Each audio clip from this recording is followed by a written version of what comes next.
Hey guys, and welcome back to the Kharak Cup. Now I'm just gonna have to preface here, you may hear some like demonic screaming coming out of my microphone, maybe.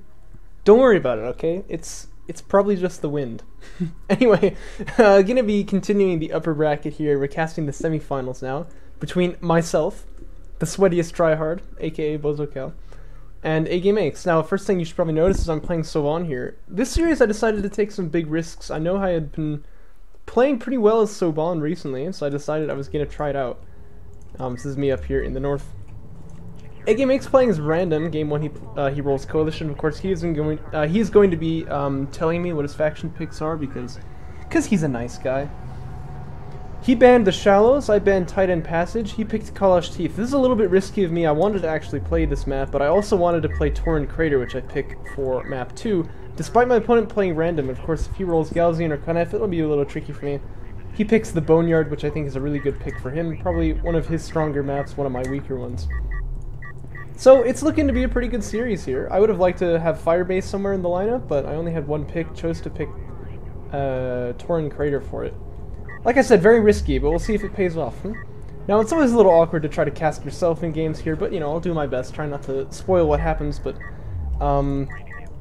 yeah, we'll see how good of a job I can do with that. It's going to be 7-up for A-game, 7-up for me as well. In fact, it's very similar here.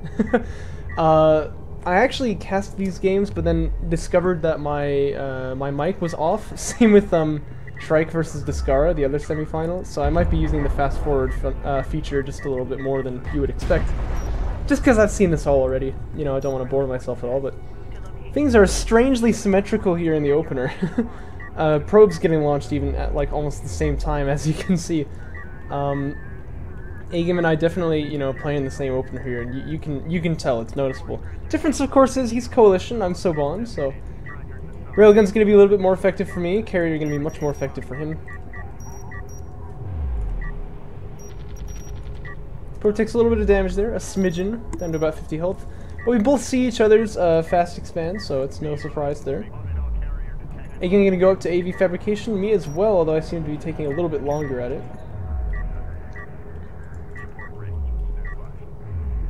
A little bit longer, oh jeez. There we go. That's actually quite long. I'm not sure why it took me so long to get that started there.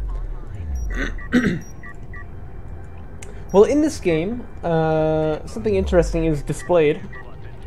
I may have mentioned before that air is really strong in CBC matches. Well, this is one of the reasons why I know that to be true, is because of this game right here. It turns out, so I'm gonna go for an armor build, and A-game is gonna go for air instead, and I won't. So you get to see how that plays out. It's very tricky to hold momentum on the field when you don't have any air units of your own, so you have to rely on the ground AA to hold areas for you, which is very slow, so it's hard to poke very effectively.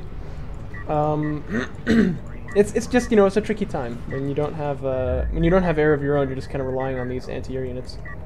Gonna send my base runner back home because I know these LAVs are out here. He'll get chewed up on the way over to that extraction zone. A-game, meanwhile, just totally leaving his base runner back at the base. I mean, there's a base runner, not a middle-of-the-field runner. Anyway, obviously he's doing that for the turret. And he's been seeing me play Soban before. We did a bunch of practice matches in the Draki patch, stuff like that. I was playing Soban. He knows, like, how my style is here. I'm very much going for this sort of aggressive armor plays to try and get as much damage out on the field as I can. So he knows that he wants to leave this guy here, set up the turret, and this is a very wise move, I guess, because he's playing against the player, you know what I mean? Not just against the faction, which is good. Heavy Vehicles armor coming up for me, not for A-game, he's just going to go for Fighter and Gunship Fabrication. Carrier production upgrade happening about the same time. This is the big divide here, right? And I actually think it makes a lot of sense what he's doing if you think about it, because AAVs are just, like, unreasonably tanky, even without the armor upgrade. Like, that guy, he's a little ballerina, isn't he? But, you know, not only, like, I am going to win this fight here, right? Like, that's for sure, because I have the armor and he doesn't, but it's going to take a long time. You know what I mean? And it's going to take him, like, forever to kill these AAVs, too, even if he gets the armor upgrade. There's not really much reason for him to do that. Pro gets sniped, by the way.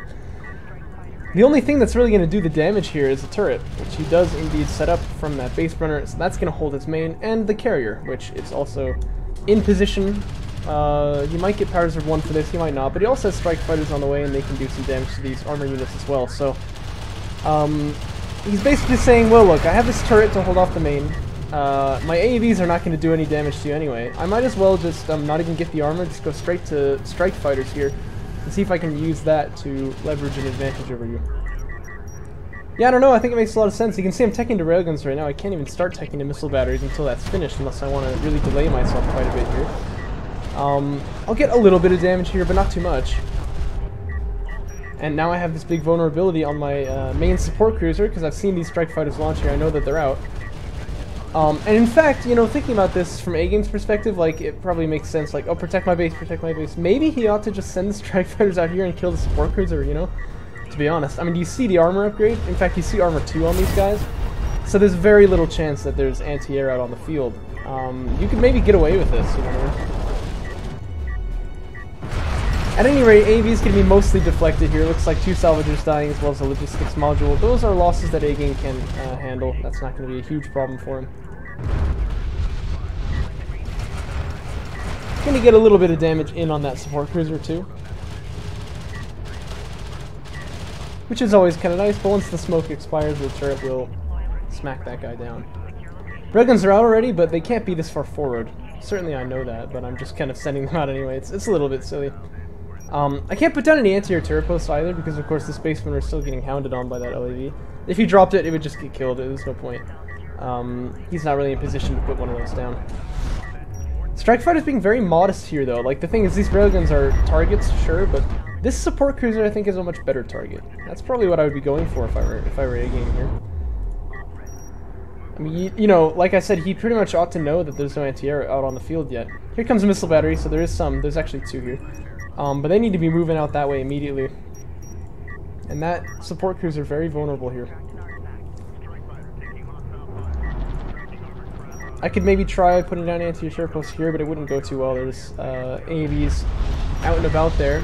A-game, I think it's perhaps a mistake that he accidentally hits the salvagers instead of the support cruiser, but it turns out to be really good for him because that's permanent damage.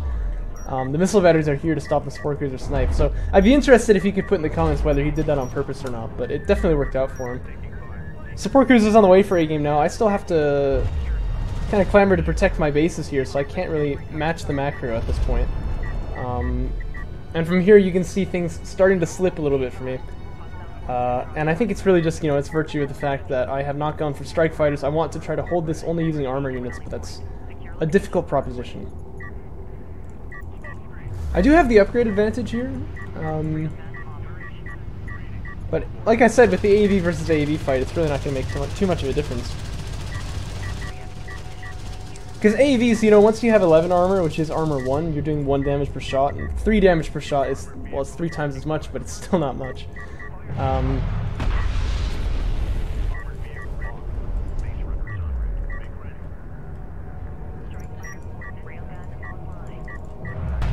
Still gonna deny an artifact here, which is good. Strike fighter's gonna launch again, but I've got anti-air coverage over pretty much the whole map now. Well, excuse me. I always get hiccups when I cast, man. I don't know what's up with that. Anyway, missile battery here getting a little bit out of position, I feel. Perhaps the support crews are going to be a bit more vulnerable than I'd like. But I think with the anti-air coverage here, he probably doesn't want to fight this. Look at that really good micro, though, going back and forth. He hits, like, the salvager on his way out, and then he hits the support cruiser again when he comes back in. Maybe support cruiser is going to go down here. At any rate, I'm going to attempt an attack over here, but no mag accelerator from either of us, and he's up on high ground, so this is not going to be a fight that goes my way. Support cruiser, does it live here or does it die? I think it, yeah, it goes down. I didn't actually realize that. That's pretty rough there.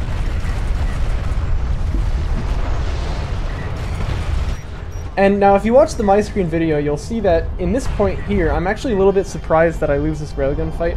The reason is really because of that high ground there, though, and I should have kind of seen that, and like, oh yeah, well look, he's up on high ground on that side, I can't fight here, but I went for it anyway. This is a tricky thing about college teeth. I could, whoa.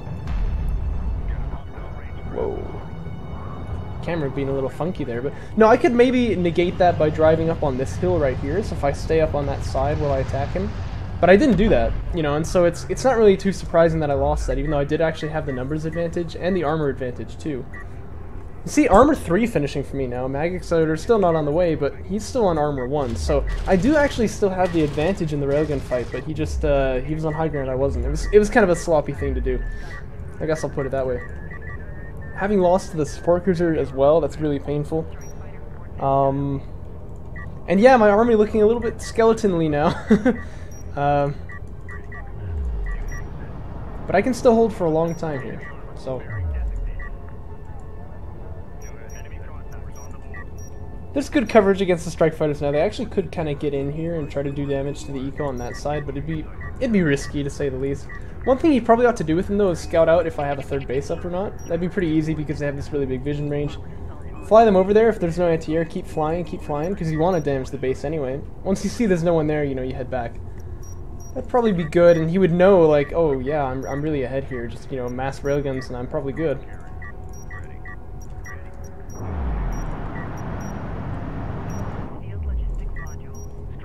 There's so many target circles on the ground there. I don't know how he's microing them, but apparently he's not selecting all of them at once. I don't know. Well, maybe he is. Maybe it's just kind of a visual artifact of the replay. One of them docked there, actually. Oh, what a choke. Does everyone else get this bug too, where the strike fighter is just like invisible while he docks? Because I always thought that was a little weird.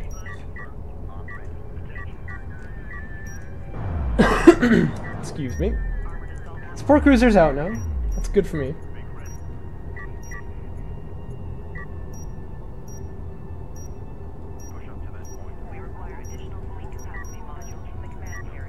Look at the number of railguns here, though. 11 railguns right there. It becomes pretty clear at some point once I scout these rails here that I can't fight the direct, you know, railgun fight. As well, A-Game getting heavy vehicles armor 3 now, so that window where I'm kind of ahead of him in like the units themselves is closing. This backstep here, by the way, is prime, so this is gonna slow me down a lot too. But yeah, you know, it becomes pretty obvious I can't take the direct fight here. So the question is, how do I play around this? I've been having some trouble doing that as Soban. Frankly, I've always kind of had trouble with that when when I'm playing DOK, is finding a way to to carrier block my support cruiser as badly as possible. No, finding a way to play around when I like play around a big railgun force when I'm down on numbers. It's not easy, and yet I know that people can do it against me, so it's something that I want to work on. By the way, a really good way that he pulls my railgun force off to that side while he's attacking here on the right. Even though he didn't actually go in with the push, he still made me reposition over there, so I'm having trouble, you know, allocating people to fight down there on the against the armored assault vehicles. Anyway, yeah, I need to look for some options for counterplay here, but he's got the map pretty nicely sussed here. You know, I can't push in anywhere with like armored vehicles to do a backstab unless they have a missile battery with them, which means that they're crazy slow. And he's gonna scout them when they're on the way there still. LAVs can maybe do it, but he still has AVs with his army too. So it's tricky to find a way to, you know, play around my opponent here. Perhaps artillery was the answer here, but it's hard to say. At any rate, he's definitely pretty far ahead, so I wouldn't feel wronged if I lost from this point. But you know, I'm trying to figure out like how to get around him here, and I can't really think of it. Interestingly, the railgun counts are actually pretty much the same at this point.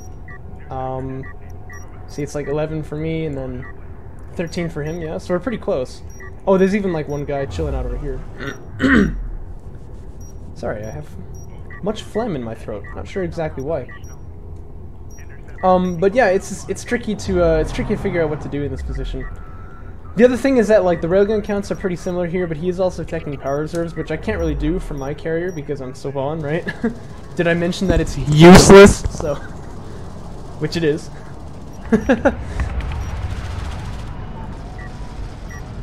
Double mortar comes in, does almost nothing, of course, but railguns are here definitely to stop these AVs from pushing. This does allow the railguns, if they want to try and push up onto that third, but it doesn't look like they will. They're going to head back instead.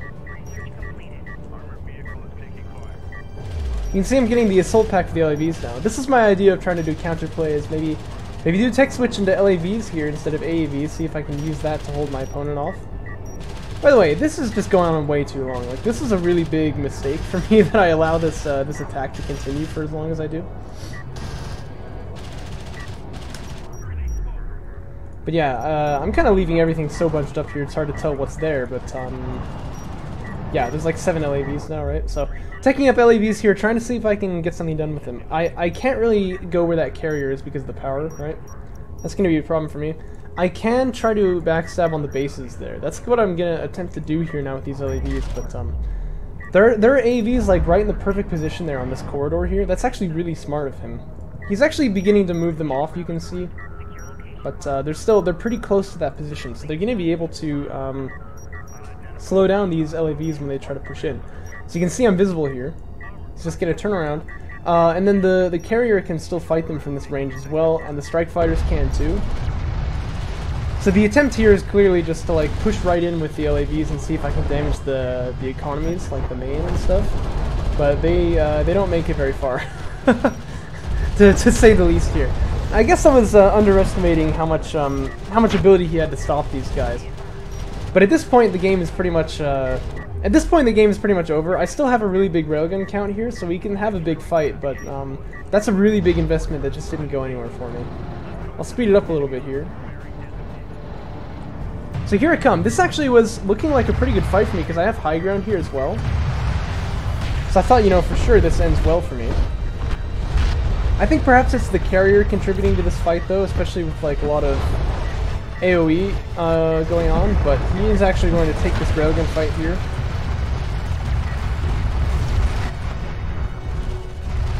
I have to back away there. Missile battery's kind of left out to dry though, because they can't, you know, get away too fast.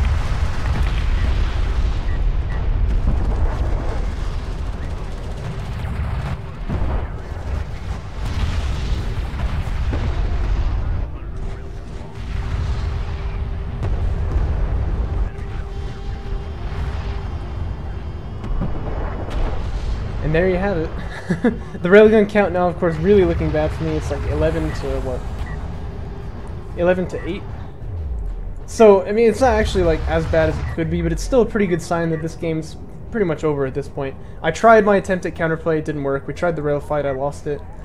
And now that the cruise missile is ready, or at least it will be in about 12 seconds, AGame's kind of got the, he's got the tool that I don't have as well. Hazard 5 finishes here, and he'll launch the cruise missile against the railguns there, which will trigger the GG for me. Because at that point I see it's just, he's pretty far ahead. And I mean, it's not like I haven't been tilted by cruise missiles before, so... That's the sign to me that the game's pretty much over, and I just go ahead and surrender at this point. So well played by A-Game, but I think it all goes back to those strike fighters there. I really shouldn't have gotten the ground-based anti-air. I should have tried to fight it in the air instead of on the ground. And that probably was the biggest reason for my failure in that game there. We'll go ahead on to map 2 here though. I'm actually getting some pretty bad frame rates though, so I think I'm going to restart my computer first. Coming into map 2 here, the demonic howling outside my house has stopped, so that's nice. Torn Crater gave me the map. Now I mentioned this was my map pick, but I said that this one was pretty risky because A-Game is playing as random. Now of course faction declarations came out before the map picks, that's the way that's supposed to work. Yeah, this is just kind of risky here because obviously if he rolls like Galzian or Conef, I'm going to be in some trouble because the 2PC assault ship push on Torn Crater is almost unstoppable. And if you know anything about DOK, you will know that these guys are Galzian. A-Game mentioned in the post-game analysis, I guess, as I was talking with him, that this was a little bit rude of him perhaps, but sometimes you just gotta do what you gotta do. So will be a 2PC assault ship push here. A build that I'll definitely be covering on my channel pretty soon, but I can kind of show you how it works for now. For me, meanwhile, it's going to be 7-up, which perhaps is a little bit ambitious on Torn Crater, but should be okay. Basically, that means 7 salvagers into a sport cruiser. Going 6-up is a little bit safer, but either way, it should be fine for me. Second production cruiser gets started here after 2 salvagers are put onto the CUs. The first 2 guys here go onto the RUs. And then I think he goes sand skimmer fabrication immediately after this, and then straight into assault ships. I guess we'll have to see, not totally sure. But the problem is that he'll probably have like an RU float here, so he doesn't want to make any salvagers before skimmer fabrication. Wants to save up as many CUs as he can. And in fact, I believe he could probably get away with this having put 1 of these guys on RUs in the beginning rather than 2. But I'll certainly figure that out when I do my research for the build. Because you can see he's got 160 RUs right now, where he only needs 100 to get that tech started. Or really 120, because, you know, that's... they drop off in 40s, the RE salvagers. A little different in the mod, but in vanilla anyway, that's true.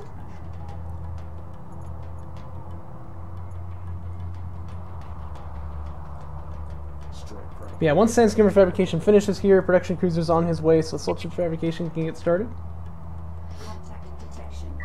He probably will make a salvager out of this production cruiser, but he might not. Yeah, it looks like he won't. I'm just going to move them out. After all, this one is finished too here. Now, the essential information that this probe has got to get is that there's one production cruiser here. Okay, saw it. Gets shot at a little bit here, so that's a little bit risky, but he does survive. And then sees there's another production cruiser over here. That tells me everything that I need to know, but I actually kind of guessed when I saw that the carrier was rotated this way. Almost always the carrier will be facing the other direction so that the salvagers can come out onto the main. And if it was turned this way, that tells me, yeah, he's not making any salvagers with this carrier. Something's up. So I think I actually knew when I saw the carrier facing that direction, but at any rate, I definitely knew when I saw the second production cruiser. In vanilla, no matter what it is, whether it's assault ships or railguns, I need to get railgun fabrication of my own.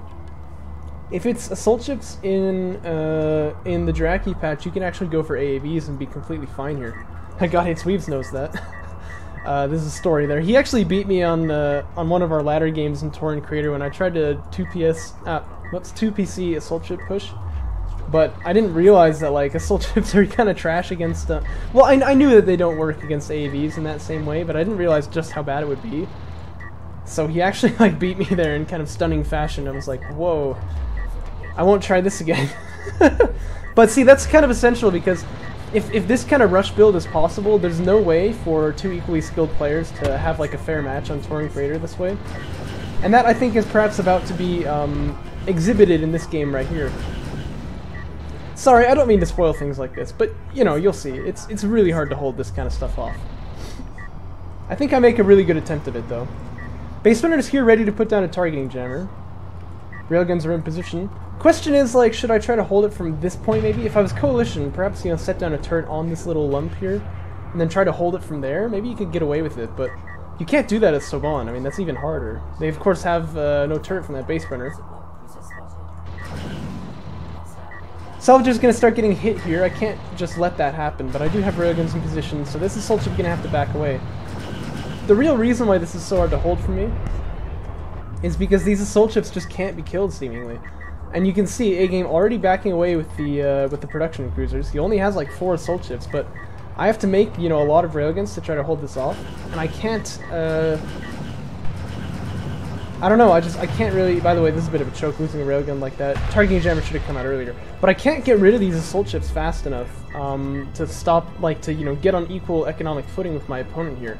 Refiner mode's already on the way, he's already making salvagers, so unless I can get up onto my third, like, right now, I'm not really going to be in a good position after this is finished, regardless of whether or not I'm able to hold it. So it's tricky, you know, this is just one of these vanilla things, but...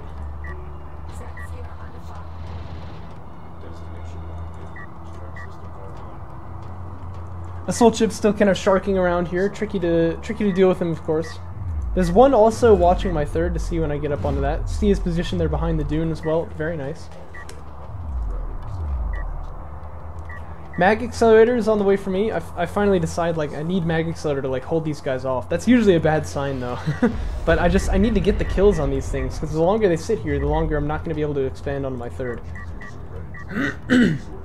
Production crews are in position. Refiner was finished now, so third base is going to be set up for A-Game in just a second here.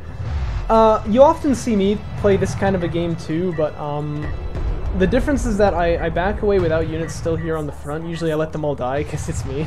I'm really bad at unit preservation for some reason. And as a result, I often get counterattacked at this point, but you can see there's no counterattack possible against A-Game here, because I have to leave my forces up here in my main so that I can stop him from attacking me, so... that's also pretty tricky. Interceptor fabrication going to finish here. I do see that coming. I kind of expect, you know, with the assault ship build here, that he'll probably be following up with interceptors, so support cruiser anti-air is the choice for me. And I think I'm making a support cruiser right now out of my carrier. So the amount of time that we're going to be on one base versus two is not, you know, terribly bad for me, but it's bad enough. And also, you know, to see someone doing like a 2 PC rush here, but actually having less units lost is also not really a good sign. He's been, like, he's actually killed a railgun there. I guess he only lost 2 Sandstormers. I thought he lost more than that, but apparently not.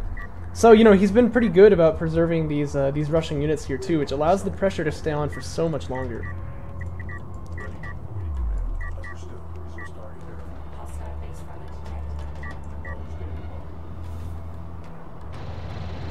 Targeting jammer comes out again here.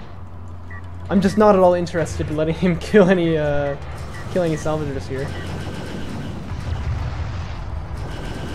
ALMs are there, a railgun is on this position too. Obviously armored units can't attack while they're getting hit by ALMs here, so this shouldn't amount to anything. Looks like he kills an LAV there.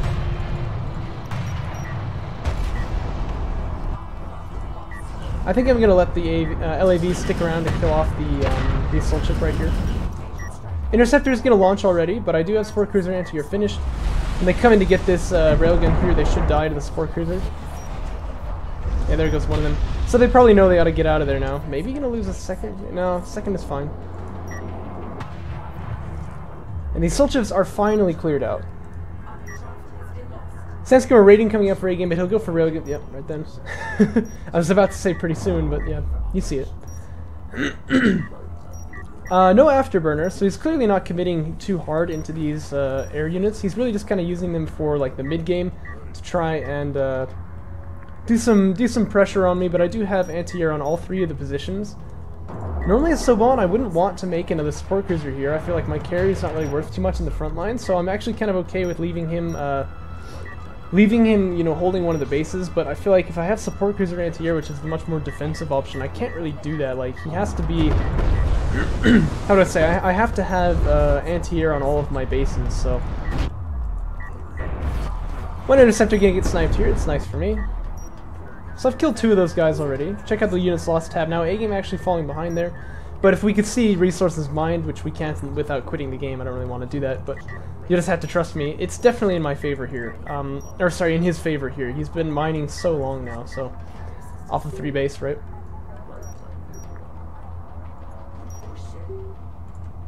So all in all, I think this was a really good hold, actually. I think I did a really good job holding off the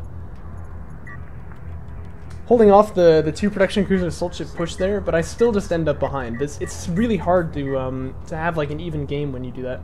Assault cruiser fabrication comes out here because I feel like I can't fight the railgun war on my own. I know he's gonna go for railguns too. Like, I guess I don't necessarily know that, but I have a feeling. By the way, check out this sick bait here. What I'm doing there is I send the probe out and try to get him to fight the probe so that he can come into my anti-air turret post, and it actually worked for me, so that was pretty cool. Anyway, my point is, oh, and this is bad too.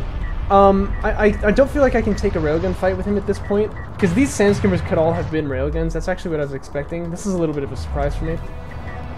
So I'm trying to do some kind of counterplay here by moving into artillery. That's going to take so long. It's really a tricky tech to get to, I suppose. Support cruiser also almost certainly going to go down here, unless there's an AV that can smoke. Yeah, maybe he could, but it's going to be close. At any rate, there's still just no way to kill off these sandskimmers fast enough, so. And they've got damage 2 on the way, but damage 1 is finished. Immense amounts of damage being done by these sandskimmers here. Check out the units lost tab. We're looking pretty much even now, but of course, a support cruiser kill is not an even trade either, so things looking really good for A-game now. Gonna scout the railgun forces with my LAVs here, so I do know that that's what's coming. Affirms my suspicions. I really didn't expect these sandskimmers though. I thought that they would all be, I figured they'd all be railguns, but they were sandskimmers instead. Which means I didn't have enough AV coverage, obviously. And I think I've perhaps kind of overbuilt in sort of like a knee-jerk reaction style here, which is unfortunate for me too. Anti-air wise, I'm probably okay actually for the main, for the second base there, because I have these 2 anti-air turret posts. But at any rate, there are like no interceptors left. There's only 1, so I'm not gonna have to worry about that really. But A-game just gonna macro up here. Of course, I've mentioned it before. I say this a lot during the lower bracket games because I feel like people should do it, but they don't. But in upper bracket games, you'll see that they do this. Is that when you feel like you're ahead economically, you can just kind of mass railguns. It's really hard to fight against that. That's kind of like the easiest way, I guess, to take an advantage into the end game. That definitely seems to be A-game's play right here. How many rails have we got on our side? 8. And this is 6. 8 on 6 versus Gaussian rails is honestly already kind of a tricky proposition. Railgun armor 1 only being finished for A-game, though he wouldn't want to take the fight right now. In case you didn't know, by the way, Gaussian rails are better toe-to-toe, but they cost a lot more, so they are pretty much balanced that way. Range calibration could come out, actually. That'd be an interesting play. Just gonna go armor 3 though. It's kind of the standard thing to do, I suppose. And you know, he can play very standard here. He is of course on top, like I said. I'll explain why real quick, if I may. Damage is 225, as you can see on both these railguns. Now, Coalition railguns actually have 285 after they get the mag accelerator. But anyway, the heavy railguns fire every 3 seconds. Coalition railguns fire every 6 seconds. So, even with higher damage, you can see their DPS must be lower. Saban railguns fire every 3 seconds or every 6 seconds, depending on how many shots they've fired. It's a little bit more complicated. But the point is, as far as the railgun hierarchy goes, Coalition's on the bottom, then Saban, then Gaussian. But as far as cost efficiency-wise goes, Gaussian, I think, and Coalition are pretty much tied, and then Saban are on the top. So, that's how railgun wars work. I don't know if I've really talked about it before, so I think it's worth mentioning here. You can see this railgun war, though, resolving itself rather quickly, and I am not on top. Whole lot of damage coming out here.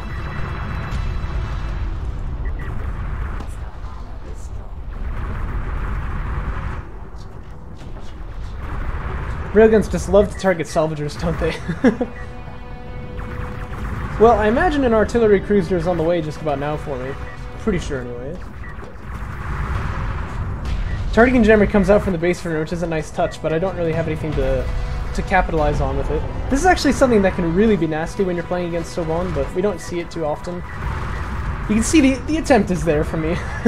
I couldn't call myself the sweatiest tryhard unless I was trying stuff like that out, right? But I'm really reluctant to leave this third base here, because I know that once I do, that's pretty much game over, but if I don't, I'm just going to lose that support cruiser, so I do start moving out finally. Railguns here have no coverage against these sand skimmers. There's a lot of heavy rails anyway, they wouldn't have been able to take that fight either.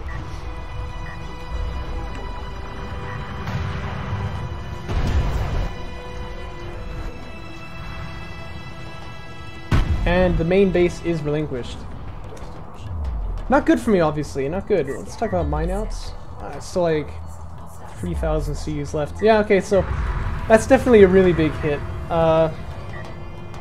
Not the kind of thing you expect to really come back from. At this point, I'm pretty sure that the game is over, but I don't want to GG just yet. I mean, that would be the end of my tournament life here, so I'm just gonna go for it as long as I can. Really kind of delay tactics here with these AAVs. Obviously, they can smoke and hold me away from those railguns for a while, but that's only going to do so much. Artillery comes out though, and this is actually a pretty potent combo potentially. Smoke from the AAVs and then artillery firing over the smoke, but barrage comes out, but I'm really going to need 2 artillery cruisers before I can start reliably killing off these railguns here. AV is going to go for sort of a heroic push, but it just kind of looks not good. And these railguns, utilizing their max range fairly well, I think. Actually, they're a little bit even too far. But we don't usually see that. They can fire about the length of the screen. Sand skimmers here to scout. They've actually split up pretty nicely, you see this? So some of them are down here, some of them are up here. No more AAVs to smoke.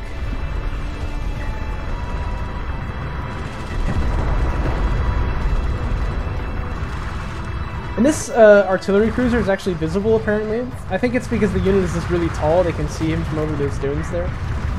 Sand skimmers get up on top of him. I don't even know what died there. I think it was a support cruiser.